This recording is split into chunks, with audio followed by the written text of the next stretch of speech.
Good morning mga ka-sisters! Dito ako ngayon sa gardens. Ayan, gardens talaga, ibig sabihin marami.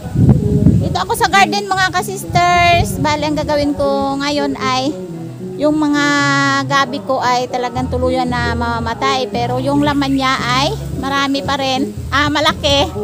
So, nahinayang ako kaya ang gagawin ko ngayon ay kakainin namin. Tapos yung pinakadulo nun ay itatanim ko uli. Tama pag ulan ay tutubo siya kasi maubusan tayo ng binhi. Bale, ang gagawin ko doon sa pinagputulan ko mga ka-sisters ay dilig-diligan lang yan, kasi summer dito sa amin sobrang init at saka napakahirap sa amin dito ang tubig. So dati ay maluwan, ngayon napakahirap. Ang mga ka-sisters ay bale ang videographer ko ngayon ay si Mark, yung anak ni Jen, dahil siya ang available at si Aya naman ay wala dito. At si Aya ay sumama kay kananay papuntang Kilaed. Ayan, papunta Kilaed. Kailangan kasi ni nanay talagang may kasamang apo dahil medyo may edad na si nanay at matanda na. Kailangan talaga niyang may kasama na kahit saan siya magpunta ay hindi siya walang delikado, kasi alam nyo naman ang matanda, hindi natin alam ang mga aksidente. Ay ngayon mga ka-sisters, hapon dito sa amin, kaya ang gagawin ko is bubungkalin ko lahat ng aking gabi. Maririnig nyo mga ka-sister is may tugtog. Ayan, yung tugtog may sound. Kasi alam nyo naman kapag may sound ay magiging copyright tayo. So silent muna tayo habang may ginagawa ako at i-voice over ko na lang. Ayan, ipinaliwanag ko naman sa inyo kung ano yung aking gagawin ngayon. Ayan yung ating mga sili na tinanim. Ay mga tuyot na yan mga ka-sisters. Tula na tayong pandilig dyan. So magpapanibago na naman tayo ng tanim sa tag-ulan. Yan.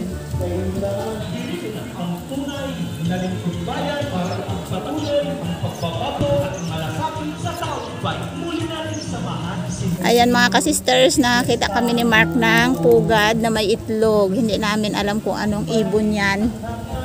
Dahil yan sa unahan ay gabihan ko mga ka-sisters. So ayan mga ka-sisters, yung gabi na to ay itinanim ko siya anong tag-ulan. Dahil ang pwesto na to ay kapag umuulan ay napakaraming tubig. Ito yung dinadaanan ng ulan or kanal, pero malinis naman siya mga ka-sisters at napakaganda ang gabi dito kapag sagana siya sa tubig. Dahil nga sa tag-init dito sa amin, ayan, yung lupa ay talagang bitak-bitak na at wala nang masipsip na tubig yung ating tanim na gabi. Kaya ayan, makikita mo lumiit siya, pero yung laman niya mga ka-sisters ay malalaki at ito naman ay maligat. Yung gabi na to mga ka-sisters ay galing pa to sa lugar ng Iloilo, kaya kailangan ko talaga siyang i-keep or kailangan ko talaga siyang hindi pabayaan o hindi mamamatay dahil nga sa ang binhi nito ay napakalayo pa at gustong-gusto ko ang ganitong gabi mga ka-sisters kasi nga maligat siya at kahit maitanim siya sa matubig hindi siya makati. Kaya pambihira lang tong gabi na to mga ka-sisters. Ang tawag namin dito is water gabi, na kahit sa taniman ng palay or taniman ng maraming tubig ay hindi siya kumakati. Dahil malapit lang tayo mga ka-sisters sa gymnasium or sa plaza, ay mayroong program sa amin dito at ayan, napakalakas yung sound at maririnig yung mga tugtog ay dahil magkaka-copyright tayo. So silent muna tayo at i-mute muna natin, at least nakikita nyo naman yung aking ginagawa.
ang gagawin ko dito sa gabi mga ka-sisters ay pinutol ko ang pinaka pwedeng itanim dyan. At yung laman yan ay yan ang aming kakainin.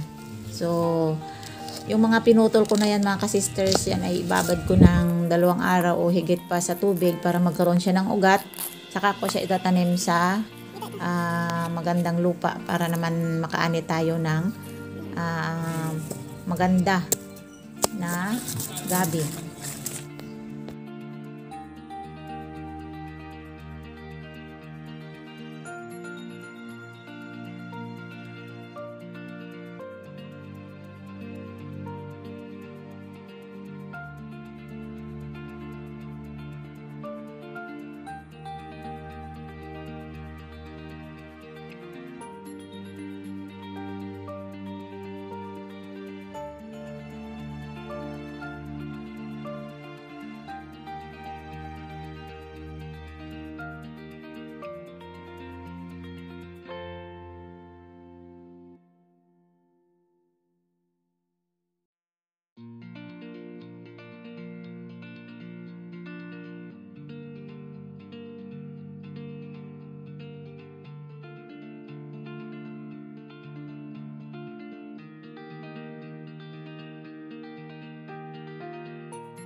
Ito.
Ayan mga ka-sisters, may langka. Ito yung bunga ng langka natin dyan. Malapit na dito sa bahay.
Yan mga ka-sisters, yung talbos ng gabi ay lulutuin natin para sa pang-ulam.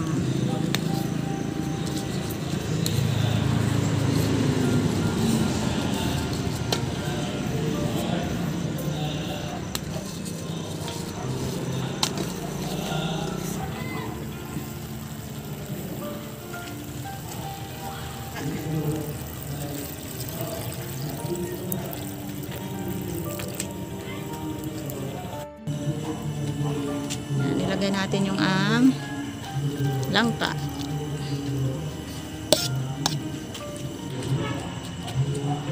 Ayan yung asukal.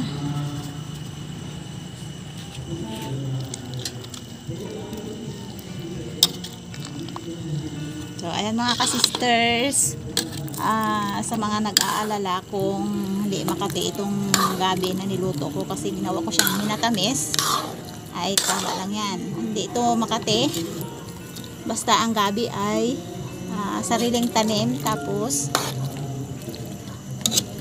lutuin mabuti ang gabi. Saka ilagay yung mga iba pang sangkap. So ito, kahit ihalo mo na siya ng ganyan, ay hindi yan kakati. Kasarap yun mga ka-sisters kasi ito ay minatamis na gabi, tapos yung gabi ay hindi naman makati, kaya parang kamote lang siya. Yan, iluto lang natin mabuti yung gata at saka langka, ay pwede na yan kainin.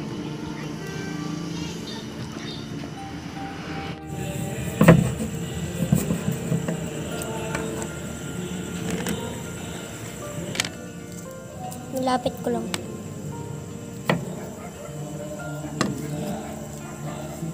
Ito. Okay. Ito lang.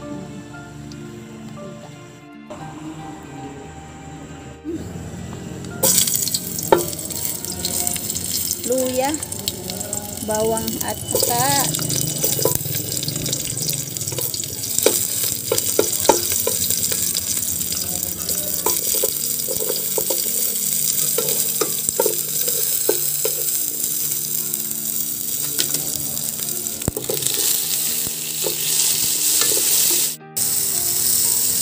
ito yung ating bagoong.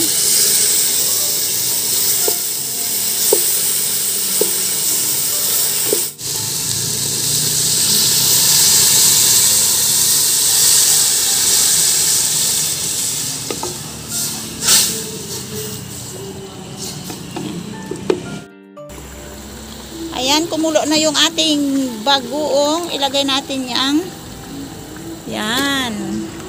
tangkay ng gabi at saka talbos. So kunting halo lang para hindi kumati. Hintayin natin na maluto talaga ang gabi bago pakahaluin ng mabuti. Lagyan natin ng paminta. Ayan, para sumarap yung ating gabi na may bagoong, lagyan natin ng suka. Ayan, pangpawala din ng kati ng gabi to. Lagyan natin ito mamaya ng magic sarap or ajinomoto. May lasa na yan.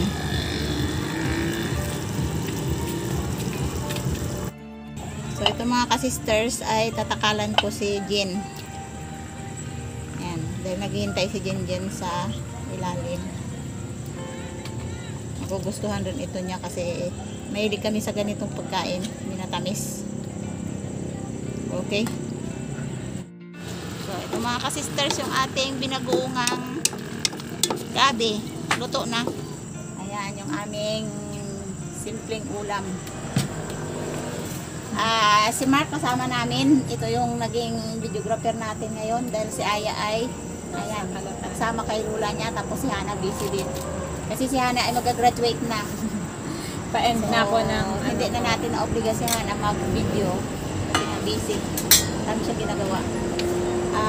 Simpleng ulam lang yun sa aming mga ka-sisters, pero ayan, tipid. Tipid. ganito talaga kami dito sa probinsya kahit wala pa kami sa behind the scene. Talagang matipid kami. Hanggat kaya naming tumipid na may ulam, gawin namin kasi alam naman sa probinsya ay ang kitaan ay talaga namang kita ka sa probinsya. So pray tayo dahil gutom na si Mark at maraming salamat Lord sa kabutihan mo. Salamat sa buhay, sa pag-iingat, sa favor in Jesus name. Amen. Ayan. Ang tawag dito ang tawag dito sa aming luto ay binagoongan. Dagdag ka lang magpag-ano. So, kunting kanin lang din ako. Pag naganahan, padaminin. Yan. Ito ay malasa. Gusto mo rin ito, Mark? Pag kulang, dagdag ka lang ha. Lumaya dun, tas ang may gata. Dito muna si Mark sa amin at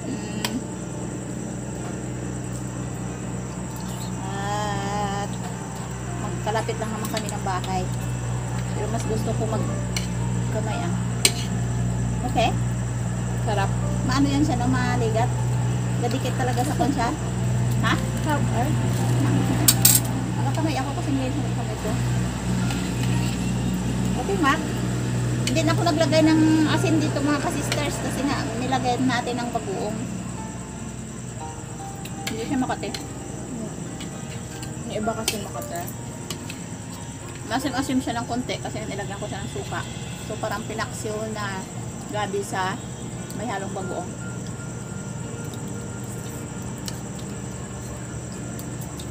Nung kapanahulan na talagang medyo mahirap-hirap talaga kami, ay simple lang ganitong ulam sa amin kahit walang isda. Masarap na sa amin.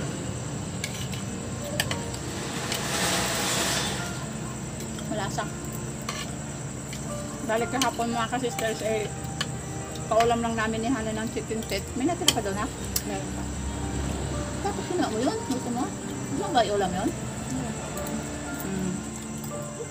Kaya pag yung ubos. Tapos, Ito to eh. gustuhan mo? Aba. Sabi pa eh. Sa marunong lang magluto. Paano yung gutom talaga si Mark? Kagutom din talaga mag-ano no? Mag-video. Ang tinda sa Talipapa ay tulingan na maliliit, yung aloy. So, magkain na rin kami. Sabi ko Try ko na lang magluto ng puro-purong gulay. Masarap naman siya. So, hindi lang pwede itong ulam namin sa mga may something na sa kidney, mataas ang uric acid. Pero sa mga wala pang naramdaman, sa totoong buhay, masarap talaga ang ganitong ulam. Kaya walang mga ulam. Dahil pag wala ka ng ulam, ay kung papiliin ako, mas okay ito kasi mag-ulam ako ng sardinas. Kanin pa tayo? Ano pa? Dito pa. Ano? Kawawa din si Mark Gutom ay. Dagdagan mo ang kanin to ate. Masarap din kasi siya. Hindi ko inalatan. Parang siyang pinaksil kasi masim-asim. Tapos marami pang kamatis. Dagdagan ko kunti lang. Uy, may dukot. Yan. Panghimagas namin. Ay sa dami niyan, hanggang bukas pa namin na ng umaga kainin. Kain kami ngayon pag may sobra, hanggang bukas pa yan, dami. Ito lang magkuha ng kaya mo. Yung kaya lang, gabi ito mabulot ng Huwag imong ka muna gulay. matulog ha. Baka sobrang busog, nakadalawang bulos eh. Ganado siya. Ay, gusto ang paggawa mo.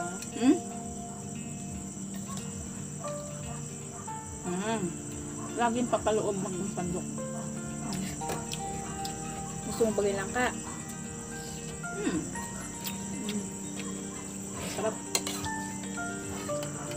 Sabi ko, konti lang nakain ng kainin ko, pero parang nasarapan ako. Pigilan. Hindi mapigilan. Pasensya na. At kahit gabi. Nabutan lang. Kahit gabi.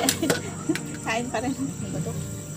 Nagustuhan ni Hana. Kasi si Hana sobrang pihikan sa ulam. So kapag nagluto ako talagang hindi niya magustuhan yan, eh kunti lang ang kain. Pero pag nagustuhan niya, kahit ganito lang ang pagkaluto, ay talaga namang kakain siya. Marunong kasi si Hana magpanglasa. Ganun hindi marunong magluto. Diba? Susunod, mag-aulam tayo mat ng ano. Anong gusto mong ulamin susunod? Karning baboy, karning manok. Thank you so much. Bye-bye. Hambal pa daday. Kumagal ba naman? Thank you so much. Like and subscribe. Magkasabi ko, hindi naman. Sabi ko, everything you wanted. parang matagal ang video Whatever natin. come up in your mind, say it to the comment section below. Subscribe, ting-ning. Just click the bell, ting-ning.